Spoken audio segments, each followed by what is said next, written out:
اللهم صل على محمد وآل محمد.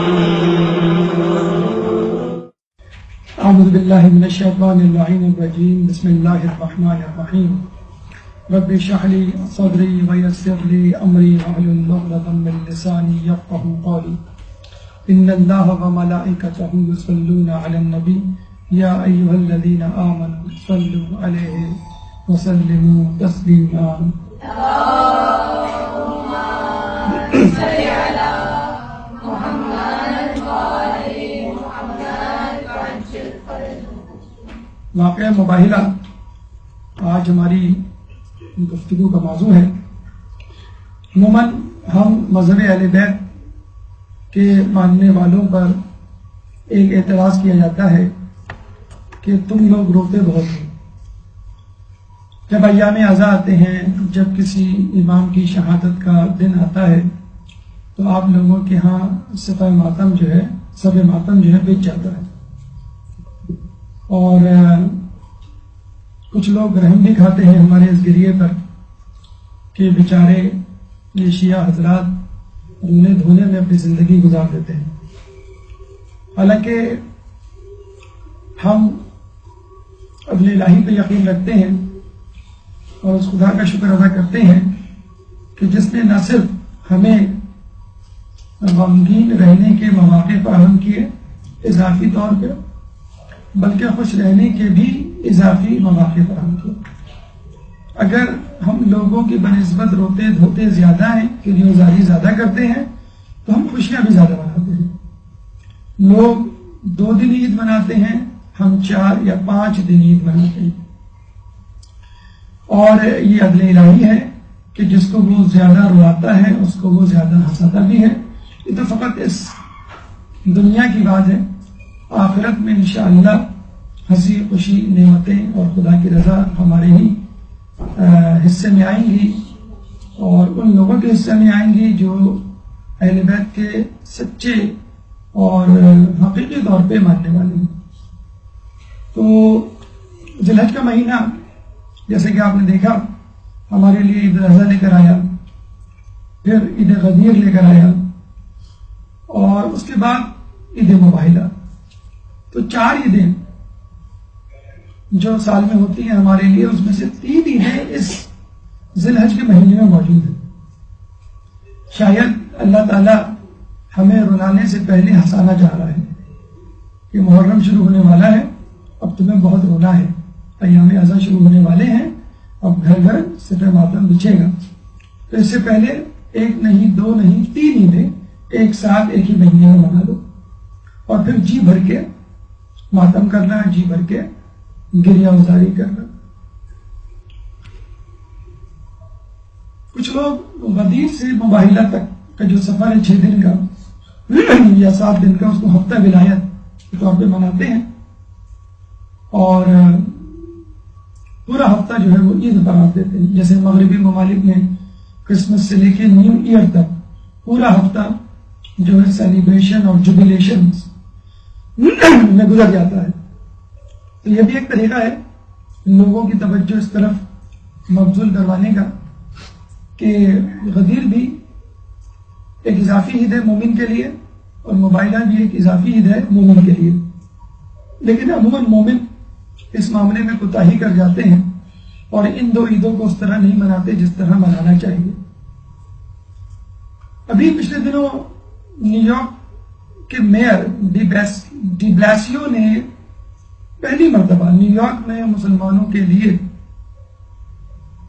عید الفطر اور عید الاضحیٰ کے دن چھٹی کا باقاعدہ اعلان کیا. اس سے پہلے نیو یارک کے اسکولوں میں چھٹیاں نہیں ہوا کرتی تھی عید الاضحیٰ عید الفطر میں، اور بچوں کو جانا پڑتا تھا. لیکن ظاہر سی بات ہے عید کے دن بچے کہاں اسکول ہیں، اکثر بچے ایبسنٹ ہو جایا کرتے تھے، اور جو جاتے تھے اس طرح دل لگا کے نہیں پڑھتے تھے.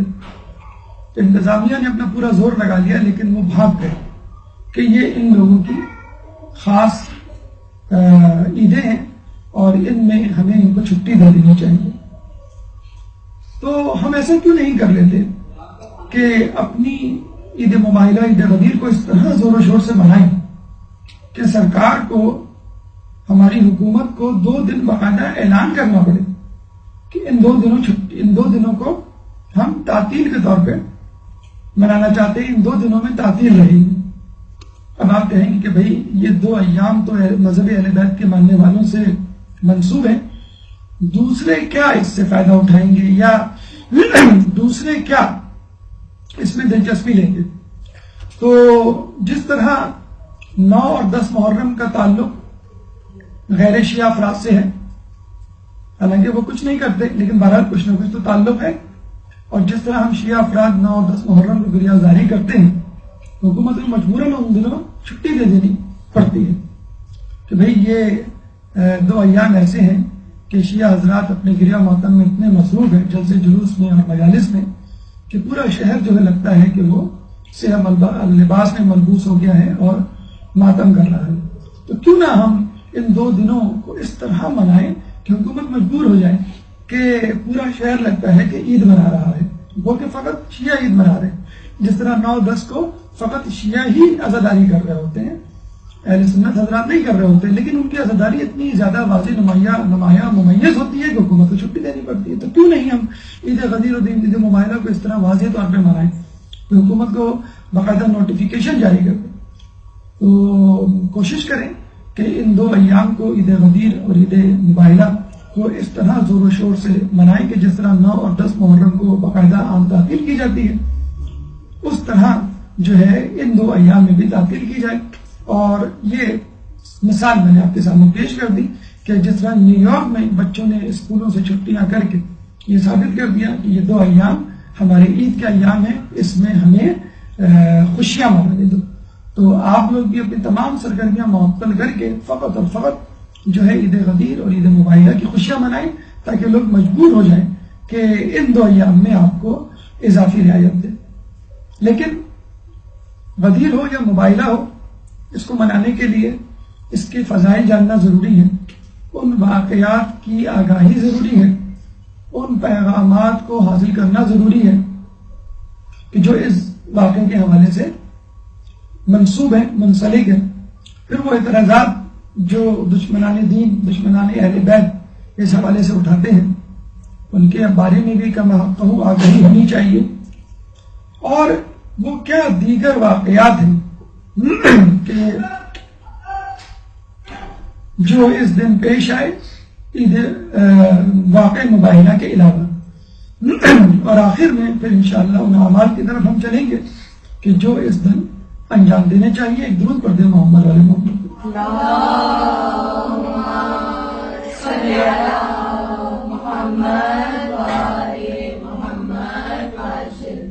ہماری گفتگو کا پہلا مرحلہ مقدمات ہے۔ 2 مقدمے آپ کے سامنے پیش کیے جائیں گے جو کہ مباہلے سے منسلک ہے، ایک تو متماثلات اور ایک معنی، یعنی مباہلہ سے ملتے جلتے ہیں اور کون سے الفاظ ہیں، اصطلاحات ہیں جو رائج ہیں، جو ہمیں واضح طور پہ سمجھ لینی چاہیے، اور معنی یعنی مباہلے کے معنی کیا ہیں۔ متماثلات یعنی مباہلے سے ملتے جلتے الفاظ کہ ہم جو ہے وہ دھوکہ نہ کھائیں۔ مباہلے سے ملتا جلتا ایک لفظ ہے مذاکرہ۔ مذاکرہ لوگوں کا آپس میں بیٹھنا کسی مسئلے کے حل کے لیے، مثلا مسئلہ کشمیر ہے، اس میں پاکستانی وفد اور ہندوستانی وفد آپس میں بیٹھ کر یہ فیصلہ کرتے ہیں کہ اس مسئلے کو کیسے حل کیا جائے۔ کچھ لو اور کچھ دو کی پالیسی کو اپنا کر اس تنازع کو ختم کرنے کی کوشش کرتے ہیں۔ وہ الگ بات کہ اب تک یہ مسئلہ حل نہیں ہو پایا، لیکن بھارت مذاکرہ اسی کو کہتے ہیں کہ 2 فریقین، 2 وفود، 2 افراد، 2 گروہ آپس میں بیٹھ کے کسی مسئلے کو حل کرنے کے لیے کوئی راستہ نکالے اور دونوں حضرات اس راستے پر متفق بھی ہو۔ ایک ہوتا ہے مباحثہ، دونوں فریقین اس لیے بیٹھتے ہیں کہ اپنا اپنا نقطۂ نگاہ بیان کریں۔ ہمارے یہاں کی جو ٹاک شوز ہیں وہ اس کی مثالیں ہیں۔ اس میں مساوات 1 نہیں 2 نہیں 2 سے زیادہ افراد کو بٹھا دیا جاتا ہے۔ ایک فرد جو ہے بطور نیوٹرل امپائر تو اس میں شامل ہو جاتا ہے۔ صحافی ہوتا ہے یا کوئی ٹیکنیکل ایکسپرٹ ہوتا ہے، کوئی اسکالر ہوتا ہے، اور باقی 2 افراد وہ فریقین ہوتے ہیں جو مختلف پارٹیز کے مختلف نقطۂ نگاہ لیے ہوئے ہوتے ہیں. ایک مباحثہ ہوتا ہے، اپنا اپنا نقطۂ نگاہ لوگ پیش کرتے ہیں. اس کے بعد جو اینکر پرسن ہے وہ فیصلہ ناظرین پہ چھوڑ دیتا ہے کہ ان فریقین میں کون سا فریق حق پر ہے. پھر ہے مناظرہ، 2 گروہ کا، 2 افراد کا اس طرح آپس میں بیٹھنا کہ وہ ایک دوسرے کو اپنے عقیدے کے لیے قائل کر لیں، یا اپنے نظریے کے لیے یا اپنے نقطۂ نگاہ کے حوالے سے قائل کر لیں. یعنی جو میں سمجھتا ہوں وہ صحیح ہے اور میں چاہتا ہوں کہ آپ بھی اس کو صحیح سمجھیں. اسی طرح دوسرا بھی یہی نیت لے کر آتا ہے کہ جو وہ سمجھتا ہے صحیح ہے اور وہ چاہتا ہے کہ میں بھی اس کا ہم خیال بن جاؤں. یہ ہوتا ہے مناظرہ. مختلف فرقوں کے درمیان یہ مناظرے مشہور ہیں، جیسے سنی اور قادیانی کا مناظرہ، سنی شیعہ افراد کا مناظرہ، کہ جس میں فریق کو قائل کیا جاتا ہے کہ وہ آپ کا ہم خیال، ہم عقیدہ بن جائے. پھر ایک لفظ ہوتا ہے مجادلہ. مجادلہ یہ کیا ہوتا ہے کہ آپ کسی فریق کے ساتھ بیٹھتے ہیں اور جب فیصلہ نہیں ہو پاتا گفت و شنید سے تو پھر ہم تلوار نکال دیتے ہیں اور کہتے ہیں کہ یہ تلوار فیصلہ کرے گی. یعنی اگر میں تم پر غالب آ جاؤں تو میں صحیح، اور تم مجھ پر غالب آ جاؤ تو تم صحیح. تو جتنی بھی جنگیں ہوتی ہیں عموماً مجادلہ ہی کا نتیجہ ہوتی ہے، چاہے جو ہے وہ مسلمانوں کی کفار کے ساتھ ہوں، چاہے خود مسلمانوں کے درمیان جنگیں ہوں. جیسے مولا علی کی جنگیں جو ہے خود ان کے دشمنان اہل بیت کے حوالے سے ہوں، جنگ صفین وغیرہ. یہ ہوتا ہے مجادلہ کہ اپنی تلوار سے اور طاقت کے ذریعے سے ثابت کرنا کہ جو حق پر ہوگا وہ جیت جائے گا. اس کے بعد مباہلہ، جو آج ہمارا موضوع ہے. مباہلہ 2 فریقین اس لیے آپس میں بیٹھتے ہیں کہ وہ دعا کریں عذاب الہی کے لیے کہ اس شخص پر آئے جو جھوٹا ہے. یعنی ہر شخص یہ سمجھتا ہے کہ میں صحیح ہوں اور عذاب الہی آئے اس شخص پر جو سامنے ہے، یا یوں کہہ لیجئے کہ عذاب آئے اس شخص پر جو جھوٹا ہے. دونوں مل کے یہ بھی دعا کر سکتے ہیں. اور یہی وہ مباہلہ ہے جو واقعہ مباہلہ کے حوالے سے مشہور ہے، جو رسول اللہ اور عیسائیوں کے وفد کے درمیان پیش آیا. اس کی تفصیل میں اگر ہم جائیں تو معنی مباہلہ کے لیے ہمیں ڈکشنری کھولنی پڑے گی اور معلوم کرنا پڑے گا کہ یہ لفظ کہاں سے نکلا. مباہلہ لفظ بھل سے نکلا ہے، جس کا مطلب ہوتا ہے رہا کرنا. کسی پرندے کو قید سے رہا کرنا، کسی جانور کو قید سے رہا کرنا. باہل ایسے جانور کو کہتے ہیں جس کو کھلا چھوڑ دیا گیا ہو تاکہ اس کے دودھ سے اس کے بچے اور دیگر جانور مستفید ہو سکیں. ابتحال ایک اور نام ہے، یعنی کام خدا کے سپرد کر دینا. آپ نے پوری محنت کی امتحان میں اور یہ کام بس اللہ مالک ہے، اللہ ہی میرے کام کو سنبھالے گا. ایک منفی معنوں میں بھی ابتحال استعمال ہوتا ہے، یعنی ہلاکت ہو، لعنت ہو، خدا سے دوری ہو اس شخص کے لیے کہ جو خدا کا نافرمان ہے. اس کو اللہ تعالیٰ اس کے حال پہ چھوڑ دیتا ہے، یعنی بندے کو اس کے حال پر چھوڑ دینا، یہ ہے ابتحال. تو مباہلہ بھل رہا کرنے کو بھی کہتے ہیں، باہل کھلے جانور کو بھی کہتے ہیں، ابتحال خدا کے سپرد کام کر دینے کو بھی کہتے ہیں، اور خدا سے دوری یعنی بندے کو اس کے حال پر چھوڑ دینے کو بھی کہتے ہیں.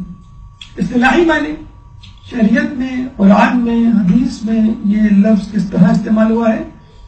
اس کے معنی ہے 2 افراد کا ایک جگہ جمع ہو کر دعا کرنا کہ خدا جھوٹے کو رسوا اور ذلیل کرے اور سزا اور عذاب دے.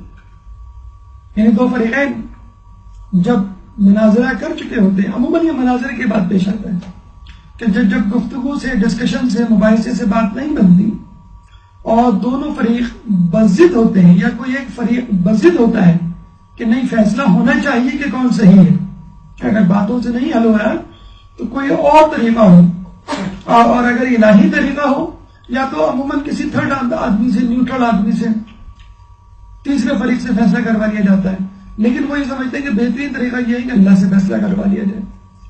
تو دونوں جو ہے وہ دعا کرتے ہیں کہ جو جھوٹا ہو، جو غلط ہو، جو گمراہ ہو، اس پہ اللہ کی لعنت ہو، اللہ اس کو رسوا کرے، اللہ اس کو عذاب دے، اور اس طرح عذاب دے کہ وہ جو ہے صفا ہستی سے مٹ جائے. اس کو کہتے ہیں مباہرہ.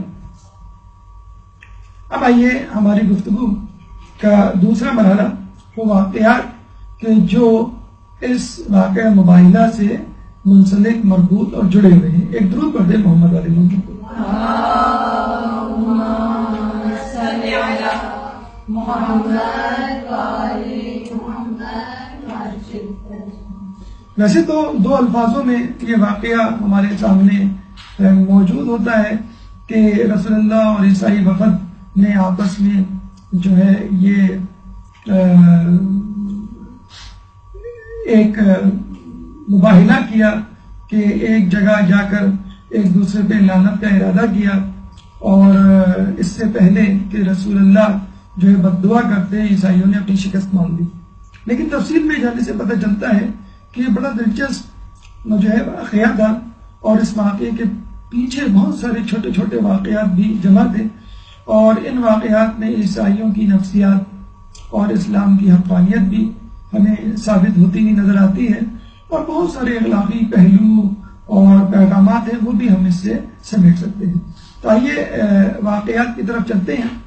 رسول اللہ جب مدینے آئے اور جب انہوں نے یہاں پر زمین ہموار دیکھی اور دیکھا کہ لوگ جو ہے ان کو بہت زیادہ خوش آمدید کہہ رہے ہیں.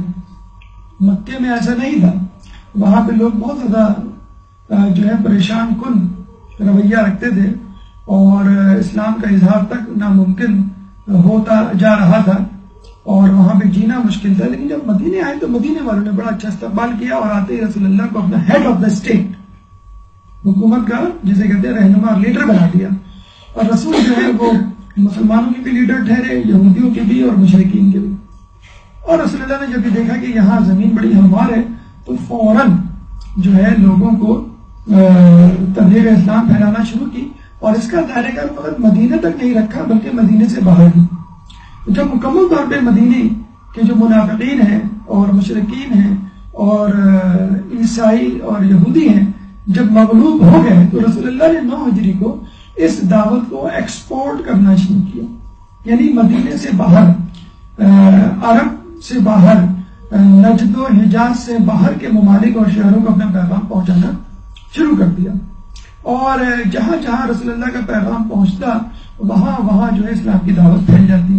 کچھ لوگوں نے اس دعوت کو قبول کیا، کچھ لوگوں نے انکار کر دیا، اور کچھ لوگوں نے تلوار نکال کر جنگ کرنے کی ٹھانی. رسول اللہ نے عیسائی مملکتوں مثلا قیصر و روم اور نجران کے عیسائیوں کو بھی خطوط لکھی، اور ان خطوط میں اس آیت کو خصوصی طور پہ کوٹ کیا کہ قل یا اہل الکتاب تعالوا الی کلمۃ سواء بیننا وبینکم، کہ اے اہل کتاب آؤ ایک ایسے کلمے کی طرف جو ہمارے اور تمہارے درمیان مشترک ہے. اللہ نعبد الا اللہ ولا نشرک بہ شیئا، کہ ہم اللہ کے سوا کسی کی عبادت نہ کریں اور کسی کو اس کا شریک نہ بنائیں. ولا يتخذ بعضنا بعضا اربابا من دون اللہ، اور کسی کو اس کا شریک نہ بنائے اور ہم میں سے کوئی کسی کو اللہ کے سوا اپنا رب نہ بنائے. فَإِن تَوَلَّوْا، اگر وہ اس سے منہ موڑے، یعنی جو دعوت رسول دے رہے ہیں اس سے منہ موڑے، فَقُولُوا اشْهَدُوا بِأَنَّا مُسْلِمُونَ، کہ کہو کہ گواہ رہنا ہم مسلمان ہیں. یعنی تم نے ہماری دعوت نہیں قبول کی، لیکن قیامت میں گواہ رہنا کہ ہم مسلمان تھے، تم مسلمان نہیں تھے. فَقُلْ يَا أَهْلَ الْكِتَابِ تَعَالَوْا إِلَىٰ كَلِمَةٍ سَوَاءٍ بَيْنَنَا وَبَيْنَكُمْ، کہ کہو اے اہل کتاب آؤ اس کلمے کی طرف جو ہمارے اور تمہارے درمیان مشترک ہے. اللہ نعبد الا اللہ ولا نشرک به شیئا ولا يتخذ بعضنا بعضا اربابا من دون اللہ، کہ ہم اللہ کے ساتھ کسی کو شریک نہ بنائیں گے اور اللہ کے سوا کسی کو اپنا رب نہیں بنائیں گے، اور اگر وہ اس سے منہ موڑیں فَإِن تَوَلَّوْا فَقُولُوا اشْهَدُوا بِأَنَّا مُسْلِمُونَ، تو کہو کہ تم گواہ رہنا کہ ہم مسلمان ہیں۔ سورہ آل عمران آیت نمبر 64۔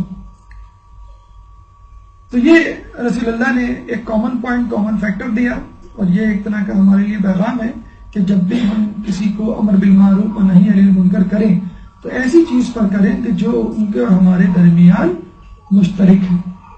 خود مسلمان معاشرے میں جب بہت سارے فرقے موجود ہوں تو متنازع موضوعات پر گفتگو کرنے کی بجائے بہتر ہے کہ ہم مشترکہ موضوعات پر گفتگو کریں۔ جب یہ خط رسول اللہ کا نجران کے عیسائیوں کو پہنچا تو وہ بڑے حیران ہوئے، بڑے غصے میں آئے اس کے بعد کہ نعوذ باللہ کسی کو کیا جرت کہ وہ ہمیں یہ بتلائے کہ ہم جو ہے وہ باطل پر ہیں۔ تو اس زمانے میں نجران کا عیسائی جو ہے وہ بہت زیادہ پڑھے لکھے، متقی، پرہیزگار، اور یوں سمجھ لیجیے رہنما تھے تمام عیسائی امت کے۔ قیصر و کسریٰ جو کہ عیسائی مملکتیں تھیں وہ تک نجران کے عیسائیوں کو تحفے تحائف بھیجا کرتی تھی، اور ان کو جو ہے وہ خطوط لکھا کرتی تھی، ان کو دعوتیں دیا کرتی تھی، اور ان سے تعلقات بہت اچھے تھے۔ چنانچہ قیصر و کسریٰ کی جو بیک تھی، پشت پناہی، وہ ان کو حاصل تھی، چنانچہ اس لیے بھی وہ زیادہ تکبر میں آ گئے۔ چنانچہ تمام کے تمام لوگ اس بات پر غصے میں آئے اور ایک جگہ جمع ہو گئے، اپنی صلیب کو نکالا، اس کو صاف کیا، اپنے گرجا گھروں کے در و دیوار کو ریشم و حریر کے پردوں سے سجایا، تمام لوگوں کو بلایا اور یہ کہا کہ دیکھو ایک شخص نے ہمیں للکارا ہے اور یہ کہا ہے کہ ہم جو ہے باطل پر ہیں، وہ سچ پر ہے، ہمیں چاہیے کہ اس شخص کو ہم سبق سکھائیں اور قیصر و کسریٰ سے اس کی شکایت کریں تاکہ وہ مسلمانوں پہ چڑھائی کریں اور ان کو بتلائے کہ عیسائیوں کو للکارنے کا کیا انجام ہوتا ہے۔ ان کے درمیان ایک شخص موجود تھا جس کا نام تھا ابو حارثہ۔ یہ بڑا متقی پرہیزگار شخص تھا اور اب تک اپنے دین کو چھپائے ہوئے تھا، تقیہ کی حالت میں تھا۔ وہ عیسیٰ علیہ السلام پر بھی یقین رکھتا تھا اور خود رسول اللہ پہ بھی یقین رکھتا تھا، اور اس کو معلوم تھا کہ انجیل میں کون کون سی آیات اور احکامات موجود ہیں کہ جو رسول اللہ کی نبوت کی طرف اشارہ کرتے ہیں۔ لیکن جب اس نے دیکھا کہ اب یہ لوگ جنگ کرنے پہ تو لائے ہیں اور اب مجھے بھی ظاہر سی بات ہے کسی واضح طور پہ پالیسی کا اعلان کرنا ہوگا کہ میں کس کی طرف ہوں، کیونکہ میں تو تلوار نہیں اٹھا سکتا مسلمانوں کے خلاف، کیونکہ میں ان کو اپنا ساتھی اور ساجی مانتا ہوں، خود رسول اللہ کو نبی مانتا ہوں۔ تو یہ ابو حارثہ جو ہے وہ وہاں پر آیا جہاں پہ تمام لوگ جمع تھے، اور ابو حارثہ نے ان کو سمجھانے کی کوشش کی کہ دیکھو یہ جو نبی بات کر رہا ہے وہ صحیح کر رہا ہے، اور اس نبی میں وہ نشانیاں موجود ہیں جو ہماری انجیل اور ہماری دیگر کتابوں میں موجود ہیں، تو تم جو ہے اس کی بات کیوں نہیں مان رہے اور کیوں جو ہے وہ جنگ کرنے پہ تلے ہوئے ہو؟ جنگ سے بہتر امن کا راستہ ہے، جدل سے بہتر جو ہے وہ مباحثے کا راستہ ہے، مناظرے کا راستہ ہے۔ ہم چل کے ان سے بات کرتے ہیں اور ان سے تو شہید کرتے ہیں تاکہ جو ہے اگر وہ حق پر ہیں تو ہم ان تک جو ہے پہنچ جائیں، ان کی بات کو مان لیں۔ یعنی دوسرے لوگوں کی وہ بات کر رہا تھا کیونکہ وہ تو بہرحال اپنے آپ کو سمجھتا تھا۔ اس بات پر جو عیسائی رہنما تھے وہ بھڑک اٹھے۔ ان میں ایک تو ان کا سردار تھا، سید اس کا نام تھا، اور دوسرے کا نام تھا عاقب جو اس کا وزیر تھا۔ سید اور عاقب یہ دونوں بہت بڑے عالم تھے اس زمانے کے، لیکن ابو حارثہ خود بھی بہت بڑا عالم تھا، چنانچہ دلائل کے ساتھ بات کر رہا تھا۔ سید اور عاقب نے واضح طور پر انکار کر دیا کہ تم جو کچھ کہہ رہے ہو وہ دیوانے کی بڑھ ہے، جھوٹ ہے، اور تمہارا نظریہ غلط ہے، تم مفسد خیالات کے مالک ہو، جو ہم کام کر رہے ہیں وہ صحیح ہے اور ہم ہی حق پر ہیں۔ بات طول پکڑ گئی۔ دوسرا روز آیا، دوبارہ لوگ اسی گرجا گھر میں جمع ہوئے اور ابو حارثہ دوبارہ اپنے دلائل لے کر آیا۔ عاقب اور سید نے بہت سمجھانے کی کوشش کی، اور جب وہ نہیں مانا تو عاقب اور سید نے ایک چال چلی اور یہ کہا کہ تم اصل میں جس محمد کی بات کر رہے ہو وہ اپنی جگہ ٹھیک ہے، ہم احمد کی بات کر رہے ہیں۔ محمد اور احمد دو الگ الگ لوگ ہیں۔ محمد وہ نبی ہے کہ جس کی پیشن گوئی خبر موسیٰ علیہ السلام نے دی تھی، اور احمد وہ پیغمبر ہے جس کی پیشن گوئی خبر حضرت عیسیٰ علیہ السلام نے دی۔ تو ٹھیک ہے، یہ جو محمد تم بات، اب تھوڑا سا وہ بیک فٹ پہ چلے گئے، پیچھے آ کے بات کرنے لگے۔ پہلے تو وہ سینہ سفر ہو گیا کہ ہم حق پر ہیں، تم سراسر جھوٹ بول رہے ہو۔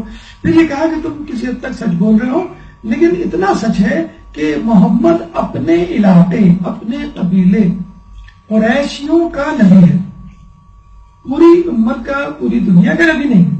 جیسے اس سے پہلے بھی بہت سے نبی ایسے گزرے ہیں جو اپنے اپنے علاقے میں اپنی اپنی امت کے نبی ہوا کرتے تھے۔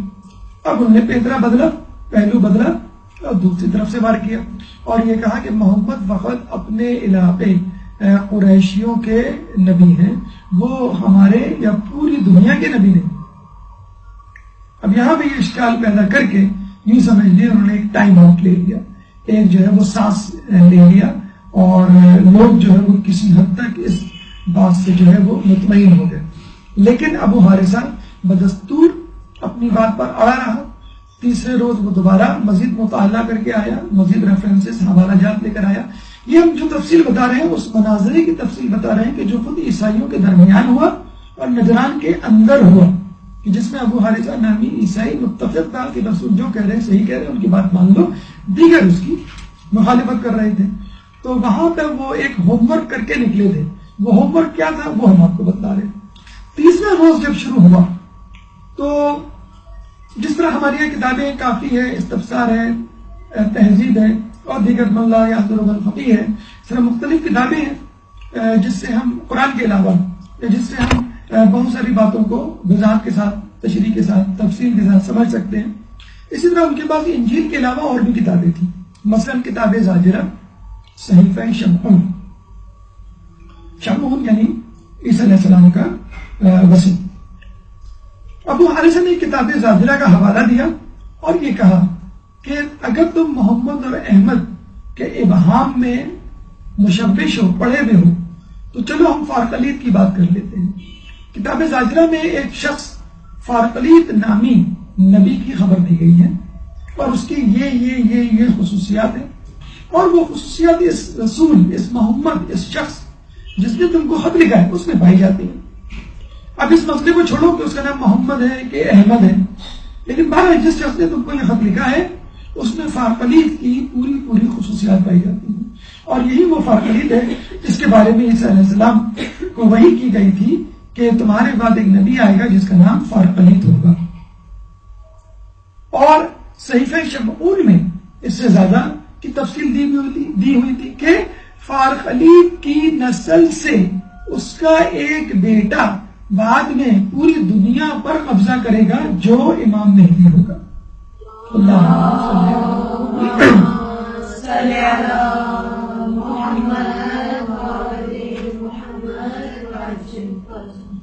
اب عاقب اور سید اور دیگر ڈیٹ اور ہٹ درم عیسائی جو پریشان ہوئے کہ فارقلیت کا نام آ گیا، اب ہمارا جو ہے وہ بھید کھلنے والا ہے۔ اب انہوں نے پیترا بدلا اور اس بات کو پکڑ لیا کہ فارقلیت کا بیٹا پوری دنیا پر حکومت کرے گا۔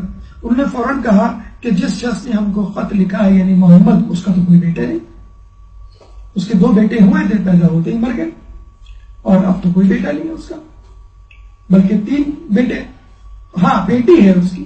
تو یہ کیسے ممکن ہے کہ کسی شخص کا بیٹا نہ ہو اور اس کی نسل چلے اور بعد میں ایک بیٹا جو ہے اس کی نسل سے پوری دنیا پر حکومت کرے؟ تو فارقلیت کی تو کوئی اولاد ہی نہیں ہے جس کے بارے میں تم کہہ رہے ہو۔ تو ہماری کتابوں میں جو فارقلیت ہے وہ کوئی اور ہے، اور یہ جو شخص ہمیں خط لکھ رہا ہے یعنی محمد، یہ کوئی اور ہے۔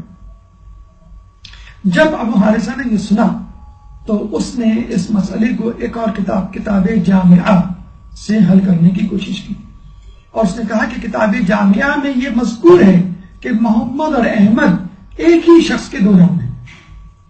یہ تم نے کہا کہ محمد موسیٰ کا جو ہے پیغمبر ہے، یعنی موسیٰ کی دی ہوئی خبر والا پیغمبر ہے، اور احمد عیسیٰ کی دی ہوئی پیغمبر والا خبر کا پیغمبر ہے، دو الگ الگ ہے۔ نہیں، کتاب جامعہ میں یہ لکھا ہے کہ محمد اور احمد ایک ہی ہیں۔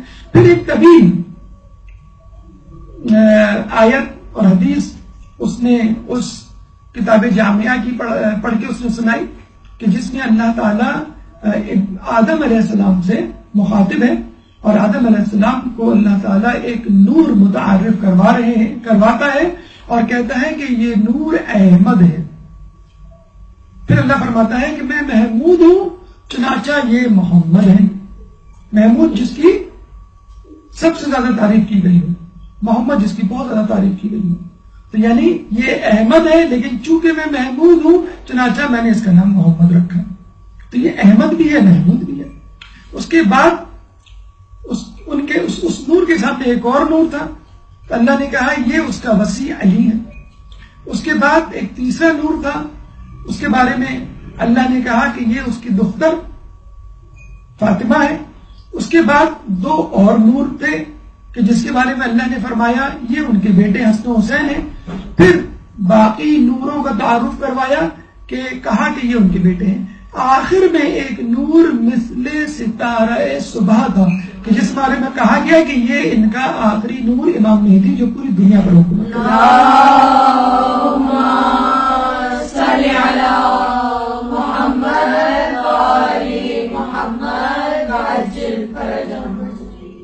آپ نے دیکھا کہ کتاب جامعہ میں کتنا واضح طور پہ یہ بتلا دیا گیا کہ احمد اور محمد ایک ہی شخص کے دو نام ہیں، اور نہ صرف یہ رسول کا تعارف کروایا گیا، رسول کی بیٹی اور ان کے بیٹے اور ان کے آخری بیٹے جو کہ دنیا پہ حکم کریں ان کا بھی تعارف کروا دیا، انہیں بتلا دیا کہ یہ جو بیٹے ہیں رسول کے، یہ ان کی بیٹی دختر رسول سیدہ فاطمہ کی بدن سے ہوں گے۔ اور صرف کتاب جامعہ نہیں، ابو حارثہ نے شیز کا صحیفہ بزرگ، حضرت شیز علیہ السلام کا صحیفہ مکمل کتاب نہیں ہوتی ہے، چند اوراق ہوتے ہیں، وہ لا کے لکھا ہے۔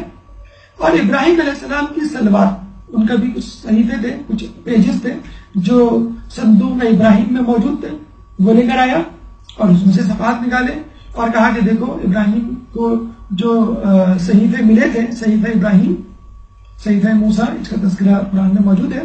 تو شیز علیہ السلام کو جو صحیفے ملے اس میں بھی یہی تذکرہ موجود ہے کہ محمد احمد ایک ہی شخص کے دو نام ہیں، اور ان کے بیٹے امام ہوں گے اور ان کا آخری بیٹا پوری دنیا پہ حکومت کرے گا۔ ابراہیم کے صحیفے میں یہ بات ہے۔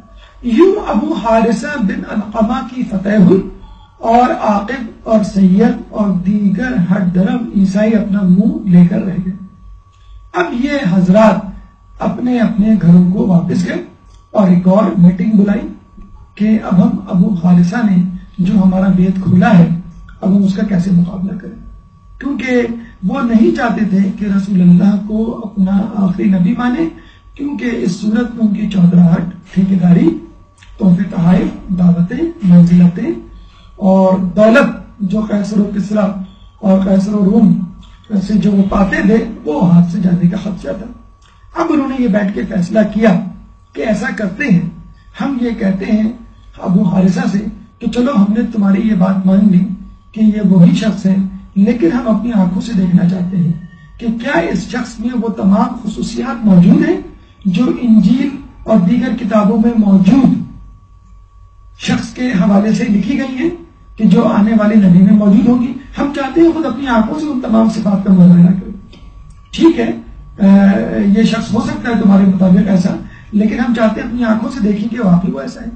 چنانچہ 1400 افراد مدینے کی طرف جو ہے وہ جلوس کی صورت میں روانہ ہوئے، یہ معلوم کرنے کے لیے کہ یہ وہی شخص ہے کہ جس کے بارے میں انجیل میں فارخلیت کا لفظ استعمال ہوا ہے، یہ وہی شخص ہے کہ جس کو محمد اور احمد کہا گیا ہے، کیا یہ وہی شخص ہے جو عیسیٰ کے بعد آخری نبی ہوگا؟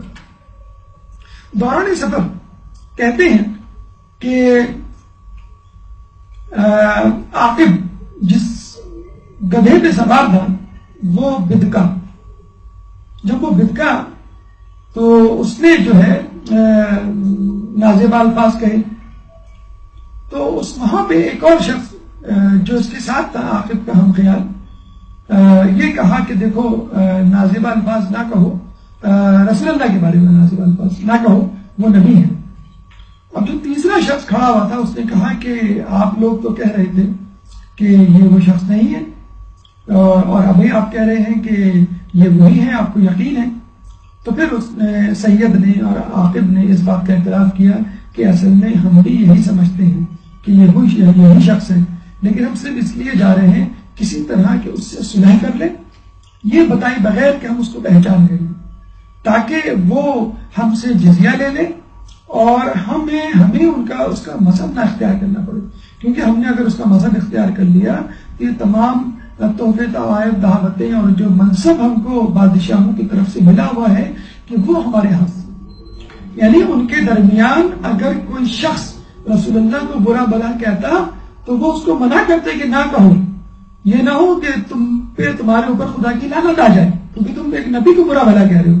تو جب لوگ کہتے ہیں کہ بھائی کہنے میں کیا برائی ہے، آپ خود کہتے ہیں کہ یہ وہ نہیں ہے، تو کہتے ہیں نہیں یہ ہے، لیکن ہم اقرار نہیں کر سکتے لوگوں کے سامنے، اگر ہم نے اقرار کر لیا تو ہماری ساری ٹھیکیداری اور یہ جو چودراہٹ ہے ہمارے دین پر یہ ختم ہو جائے گی۔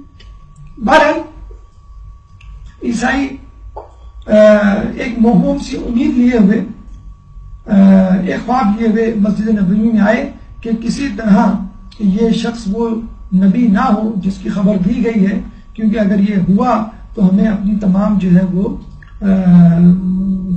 دولت سے ہاتھ دھونا پڑے گا۔ اچھا وہ یہ بھی سمجھتے تھے کہ اگر نبی ہوتا تو ہماری نسل سے ہوتا، عبرانی نسل کا ہوتا، اسحاق علیہ السلام کی نسل سے ہوتا، نبی جو ہے اسماعیل علیہ السلام کی نسل سے کیوں ہے، عربی بولنے والا کیوں ہے، قریش سے کیوں ہے، اس لیے ان کو اپنی چودراہٹ اور ٹھیکیداری جو ہے وہ خطرے میں نظر ہے۔ جب عیسائی، آپ کو معلوم ہے کہ جب انسان کچھ نہیں ہوتا، کھوکھلا ہوتا ہے، تو اپنی ظاہری نمود و نمائش سے اپنا روب و دبدبہ ڈالنے کی کوشش کرتا ہے، اور یہ ہمارے ساتھ بھی ہوتا ہے کہ ہم اچھے لباس اس لیے پہنتے ہیں کہ لوگوں کے اوپر روب ڈال سکے کہ ہماری جو ہے کوئی عزت ہے، ہمارا کوئی اسٹیٹس ہے، اور ہمیں جو ہے وہ احترام کی نگاہ سے دیکھیں۔ تو یہ لوگ جو ہے وہ سونے سے مزین ہو کر، سونے کے زیورات پہن کر، انگوٹھیاں پہن کر، ریشمی لباس زیب تن کر کے یہ جو ہے مسجد نبوی داخل ہوئے۔ کہتے ہیں کہ جب یہ لوگ داخل ہوئے تو رسول اللہ نے سخت ناراضگی کا اظہار کیا اور ان سے بات کرنا تک گوارا نہیں کی اور منہ پھیر لیا۔ اب یہ بڑے حیران ہوئے کہ ہمیں جو ہے وہ بلایا گیا اور ہم جو ہے رسول سے دو ہاتھ کرنا چاہتے ہیں، اور یہاں پہ ان کا رسول جو ہے وہ ہمیں لفٹ ہی نہیں کرا رہا، ہم سے بات ہی نہیں کر رہا، ہمارے طرف دیکھ ہی نہیں رہے۔ تو وہ گئے کچھ صحابہ کے پاس اور کہنے لگے کہ بھئی تمہارے رسول کو کیا ہوا، یہ ہم سے بات کیوں نہیں کر رہا؟ تو وہ ان لوگوں کو جناب امیر المومنین کے پاس لے کر آئے کہ بھئی ان سے پوچھو مزاج رسول ان سے زیادہ کون جان سکتا ہے۔ امیر المومنین نے رسول سے باقاعدہ کچھ سنے بغیر صاحب پہلے ہی کہہ دیا کہ ان کی وجہ ناراضگی یہ ہے کہ تم زرق برق لباس میں ہو، تم سیدھے سادے لباس میں، عام لباس میں آؤ تو وہ تم سے بات کریں گے۔ اور ایسا ہی ہوا کہ وہ لوگ جو ہے اپنے لباس سے فاخرہ ترک کر کے جب عام سے لباس میں آئے تو پھر رسول اللہ نے ان کی طرف دیکھا اور ان سے بات کی، اور پھر یہ بھی کہا کہ دیکھو جب تم پہلی مرتبہ آئے تھے تو اس وقت شیطان بھی تمہارے ساتھ تھا، اس لیے میں نے تمہارے سلام کا جواب نہیں دیا اور اس لیے میں نے تم سے جو ہے وہ بات نہیں کی۔ اس کے بعد اچھا اس دوران وہ عیسائی 3 دن مدینے میں رہے، مسجد نبوی میں رہے، 3 دن تک عبادت کرتے رہے، اور ناقوس بجا کر، یعنی ایک گھنٹی ہوا کرتی تھی اس زمانے میں، اور اس کو وہ اپنی عبادت کے وقت جو ہے وہ بجایا کرتے تھے، اور یہ کہا کرتے تھے کہ بھئی اب جو ہے وہ عبادت کا وقت ہو گیا، جس طرح ہمارے یہاں جو ہے وہ اذان ہوتی ہے، اقامت ہوتی ہے، ان کا ناقوس ہوا کرتا تھا۔ تو لوگوں نے اعتراض کیا رسول اللہ سے، کہا کہ دیکھیے مسجد نبوی میں یہ ناقوس بجا رہے ہیں، مسجد نبوی میں اپنے طرز کی عیسائی نہج کی عبادت کر رہے ہیں. تو رسول اللہ نے کہا کہ ان کو کرنے دو، تم اپنی نماز پڑھو. جب وہ تمہارا طرز عبادت دیکھیں گے تو خود پہچان لیں گے کہ سچ کیا ہے، حق کیا ہے. لیکن یہ بھی ایک امر بالمعروف و نہی عن المنکر کا طریقہ ہے کہ اپنا طریقہ اور اپنی عبادت پہ جبر ہو عقیدے پر، لوگ خود تمہاری طرف متوجہ ہوں گے. بہرحال جب عیسائی 3 دن بعد ان کے پاس آئے اور رسول اللہ سے گفت و شنید شروع ہوئی، تو آپ کو معلوم ہے کہ وہ بہرحال اندر سے پہچان تو چکے تھے کہ یہ وہی رسول ہے. اب انہوں نے چاہا کہ ایسی بات کو چھیڑا جائے کہ جو ہمارے اور ان کے درمیان مشترک نہیں ہے. حالانکہ جو ہم نے بات کی تھی کہ تم ایسی بات کی طرف آؤ کہ جو ہمارے اور تمہارے درمیان مشترک ہے، جو رسول اللہ نے آیت لکھ کے بھیجی تھی وہ یہ تھی. انہوں نے جان بوجھ کے ایک ایسا مسئلہ کھڑا کیا جو مسلمانوں اور عیسائیوں کے درمیان مختلف تھا اور متنازع تھا.